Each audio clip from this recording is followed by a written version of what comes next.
Hello everyone. Today we'll learn about gear train. So without wasting our time, let's start with it.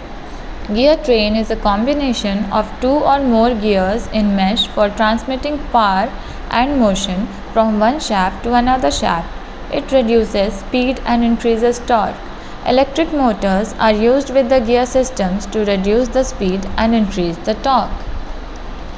There are four types of gear trains: simple gear train, compound gear train, reverted gear train, and epicyclic gear train. In a gear train, when there is only one gear on each shaft, it is known as simple gear train. When distance between two shafts is small, the two gears 1 and 2 are made to mesh each other to transmit motion from one shaft to the other. Since gear 1 drives gear 2, therefore gear 1 is called the driver or pinion and gear 2 is called the driven or follower. The direction of rotation of driven gear will be opposite to the driving gear.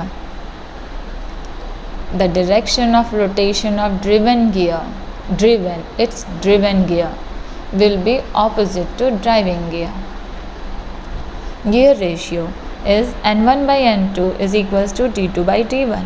Velocity ratio equals to RPM of driver by RPM driven, that is N1 by N2 equals to T2 by T1, where T is number of gear teeth and N is RPM.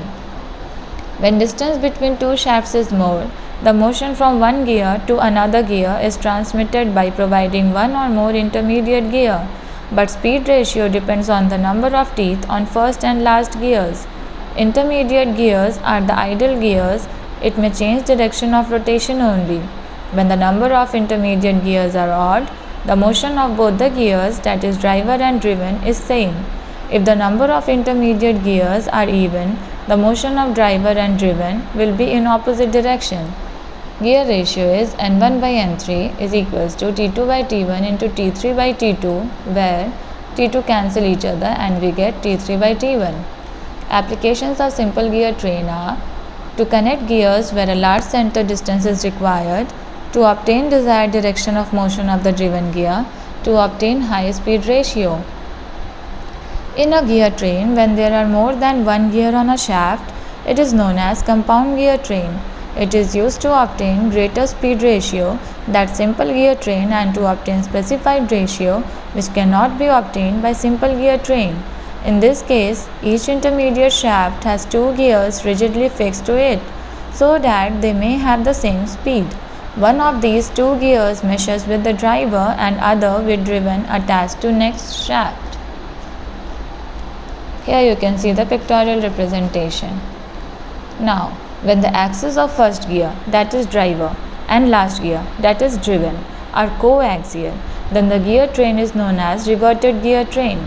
The reverted gear trains are used in automobile, lift-back gears, industrial speed reducers, and in clocks. Minute and hour needle shaft are coaxial. The driver and driven axis lies on the same line. These are used in speed reducers, clocks, and machine tools. Gear ratio equals to NA by ND equals to TB into TD by TA into TC, where N is equal to RPM of the gear. If R and T is equals to pitch, circle radius and number of teeth of the gear, is RA plus RB is equal to RC plus RT and TA plus TB is equals to TC plus TD.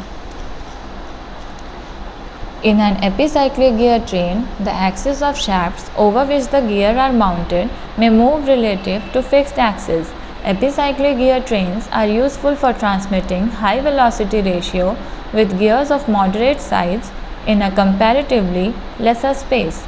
The epicyclic gear trains used in differential gear of automobile, hoist, pulley block, wristwatches, etc. Epicyclic means one gear revolving upon and around another. The design involves planet and sun gears, as one orbits the other like a planet around the sun. In this train, the blue gear has 6 times the diameter of the yellow gear. The size of the red gear is not important because it is just there to reverse the direction of rotation. In this gear system, the yellow gear, that is the sun, engages all 3 red gears, that is the planets, simultaneously. All three are attached to a plate, that is the planet carrier, and they engage the inside of the blue gear, that is the ring, instead of the outside. When annulus gear or the ring is fixed, the sun provides drive, and when sun gear is fixed, the annulus gear provides the drive. In both cases, arm acts as a follower. If arm is fixed, sun gear drives and annular gear acts as driven, and planet gear acts as idler like simple gear train. Planetary gear sets can produce different gear ratios depending on which gear you use as the input, which gear you use as the output, and which one you hold still. They have higher gear ratios. They are popular for automatic transmission in automobiles. They are also used in bicycles for controlling power of pedaling automatically or manually. They are also used for powertrain between internal combustion engine and an electric motor.